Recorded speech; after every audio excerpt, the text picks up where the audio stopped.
Common Sense Radio. Good morning this morning. So, Katie Bailey, one of my Twitter folks, even put it better than I did, ultimately. And so instead of saying that tax cuts will cost the government so-and-so and so-and-so, the easier way to do is tax cut will save the taxpayers so-and-so and so-and-so. Mm-hmm. That's a better way to put it too. So now you're finally getting, you're getting, but I mean, listen, it's you know why it's a hard concept? Because you've been reading newspaper articles and hearing stories about this your whole life, because that's the way the media thinks. They are statists. They're born and bred statists. They worship government. And so automatically they play into the idea that a tax break will cost the government a certain level of money, because that's how they're bred and born and taught. They're birds in a cage is what they are. Thank you for explaining it to me. Seriously, I think sometimes I get caught up in the language. So that's right. Yeah, they're birds in a cage pooping all over the. They're the pigeons. Ladies and gentlemen, U.S. Senator Roy Blunt, newly reelected. At Roy Blunt, great talking to you. I haven't talked to you since the election. Congratulations, friend.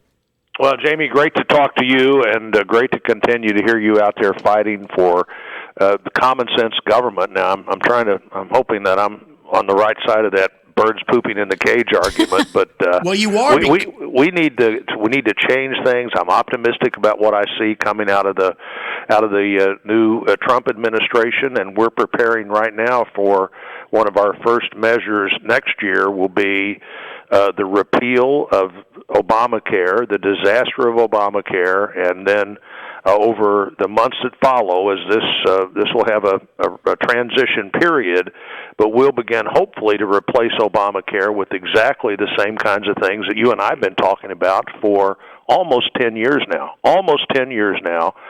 Talking about more choices, not fewer choices, more policies for families to look at, not prescripted insurance coverage from the federal government, associated health plans, small business health plans, bigger HSAs, a few things like letting kids stay on their parents' insurance longer. That should be an easy thing to put in the law. In fact, Missouri almost always, we had a 23-year-old, 23 was the limit in Missouri. I introduced legislation to nationally allow that to go to 25. The Obama administration basically picked up my bill and changed 25 to 26, but that was 4 pages with lots of white space, 4 pages of a 2,700-page bill that actually added people to insurance coverage with no cost to any taxpayers at all, and frankly, very little cost to anybody, because you were adding young, healthy people that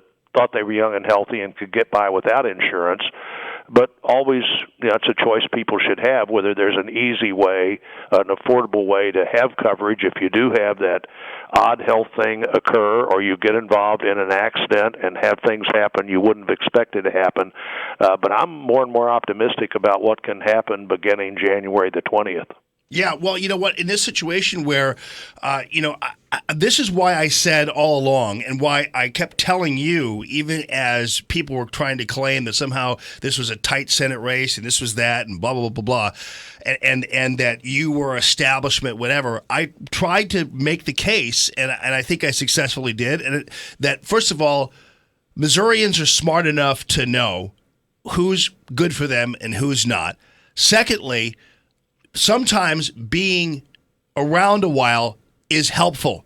And so as we look into what's going on right now, especially as Trump has taken office and he needs all the help he can get in reviving our energy policy and redoing that, our tax policy, our health care, those are 3 areas where you have huge amounts of expertise. And so as a U.S. Senator with knowledge of those 3 areas, you're highly valuable to a brand new Trump administration.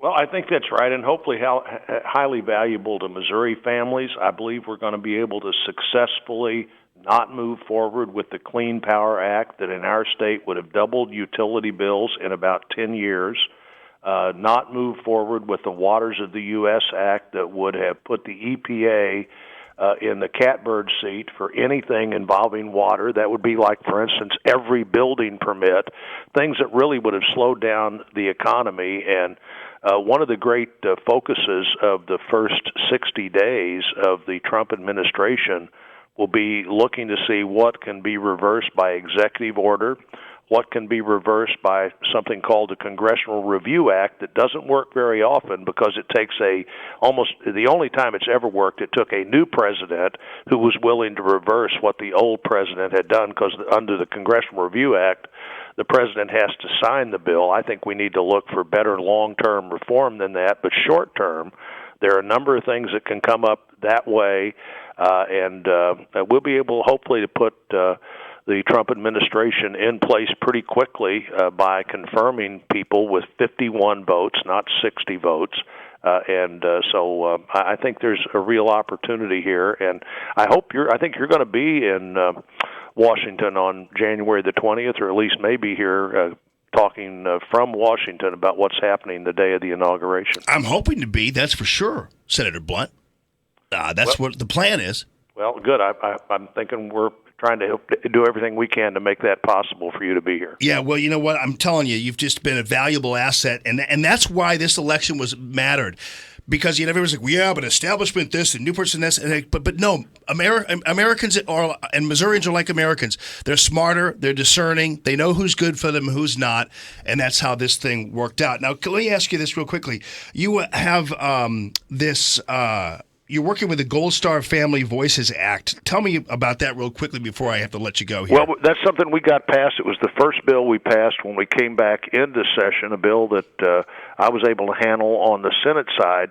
Several years ago, we did a Veterans History Project, and I think about 100,000 veterans have participated in that, going back to veterans early in that project that served even in World War I. That was the end, clearly, of the World War I veterans who could sit down and talk about their experiences.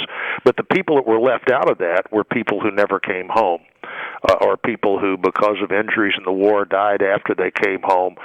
This expands that project to where the families of people who served that aren't able to talk themselves about what they did can go on record talking about what they know about their family member that was lost in the war, what they know about that person's war experience and experience before the war. And so it really fills an important gap of people who really paid the ultimate price with their service, and they weren't included in the veterans interviews that have fortunately preserved 100,000 veterans' memories. But this is a way to move back now and talk to those families about people who weren't able to be interviewed themselves. Wow. Well, that's fantastic. Well, Senator Blunt, I know you're a busy guy. I know there's a lot going on. We appreciate you, and we'll keep in touch with you as we start to make America great again with your help, buddy. Well, I'm looking forward to what can happen. I think the Congress ought to be held accountable. I'm more than willing to be held accountable. This is a great opportunity, and we can't miss making the most of it. Yeah, all right. Well, friend, thanks so much. Okay, buddy. Roy Blunt. I'll see you soon, and hopefully be in the studio before too long. No doubt. That's Senator Roy Blunt, newly reelected. It's Common Sense Radio.